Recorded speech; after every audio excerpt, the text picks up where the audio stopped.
In Canada, moose collisions are a serious hazard, especially during dawn and dusk. Yellow road signs with moose silhouettes warn drivers of high-risk areas. These signs are strategically placed based on wildlife movement data from provincial transportation departments. Studies show moose vehicle collisions peak in spring and fall. Drivers must stay alert as an adult moose can weigh over 500 kilograms, making collisions potentially fatal. Canadian drivers reduce speed to 70 kilometers per hour or lower in marked moose zones.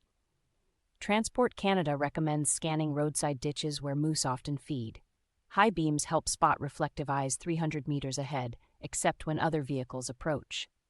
Winter tires provide crucial stopping power. Moose collisions frequently occur on icy curves. Defensive courses teach evasive maneuvers like controlled braking without swerving. Spotting a moose requires recognizing key indicators: dark shapes near roadside salt licks, movement in peripheral vision, or reflective eyes. Bull moose are most aggressive during September rutting season. Cows protect calves in spring. Their height places their body directly over windshields upon impact. Wildlife experts note moose rarely fear vehicles, often continuing to browse vegetation despite approaching traffic. Transport Canada's wildlife guidelines recommend sustained horn blasts to discourage moose from entering roadways.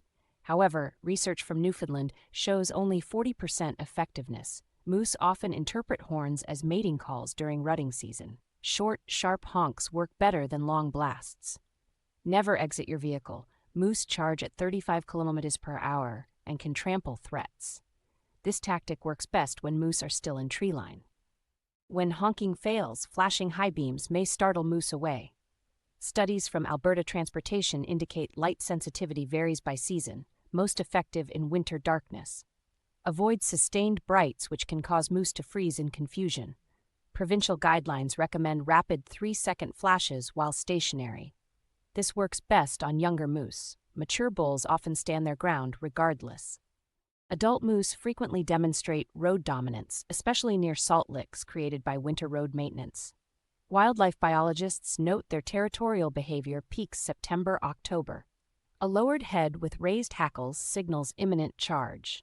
Never assume moose will move. Some block roads for hours. Their poor depth perception makes them unpredictable when assessing vehicle distance and speed. When confrontation seems likely, Transport Canada advises slowly reversing 50-100 meters to create a safety buffer. Keep wheels straight to maintain control on icy shoulders. Statistics show most moose leave roads within 7 to 12 minutes if undisturbed. Keep engine running. The vibration and sound helps maintain the animal's awareness of your position. This strategy prevents 72% of potential collisions according to New Brunswick data. For persistent roadblocks, provincial wildlife hotlines dispatch trained responders. In Nova Scotia, 1-800-565-2224 connects to 24/7 conservation officers. Provide GPS coordinates from highway marker posts visible every 500 meters. Officers use specialized lighting and vehicle patterns to guide moose away. Note, never attempt this yourself. Moose charges cause multiple injuries annually to well-meaning citizens. Patience proves key as the moose eventually loses interest. Research from Parks Canada shows they typically browse roadside vegetation for 8 to 15 minutes before moving on. Watch for definitive signs like ears relaxing, resumed chewing, or turning perpendicular to the road. Wait until it's completely clear. Moose sometimes double back unexpectedly. This natural resolution occurs in 68% of encounters without human intervention. The encounter concludes, but vigilance remains essential. Moose often travel in groups. Where there's one, others may follow. Statistics Canada reports 600-plus moose collisions annually, mostly between 8 p.m. to 6 a.m. Adjust speed to 80 km per hour or below in high-risk zones marked by diamond-shaped signs.